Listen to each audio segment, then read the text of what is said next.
great-grandmother's church, my grandmother's church, my mother's church, my church, my children's church, my cousin's church.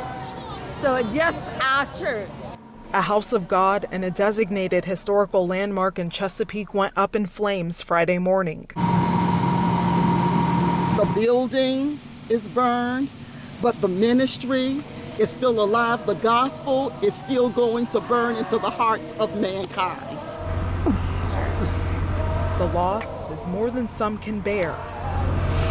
Just to see what happened out here to our church. All these years, we love this church. We loved our pastor. In 1866, a year after the United States passed the 13th Amendment to abolish slavery, the Gabriel Chapel AME Zion Church was established by free African Americans. The fact that it was built by the first freed slaves who developed this community. They had the community and they built a place of faith. The church sits in the Long Ridge community, also known as Cuffytown, and nearby on church property is the historic Cuffytown Cemetery. Here is a burial site for 13 Civil War soldiers who were members of the Colored Infantry, also known as the Cuffytown 13.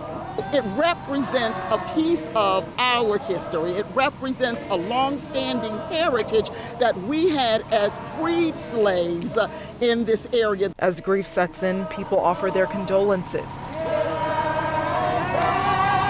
154 years of history now lays in rubble. It feels like the loss of a loved one to many in the community. I couldn't even realize what I was feeling to see this happen to the church. But in despair, the faith that they will soon rebuild is as strong as the freed slaves who laid the foundation for glory. What the devil meant for bad, God gonna bring it back for good, even stronger. Gabriel Chapel gonna be stronger. In Chesapeake, Kofolasaki, News 3.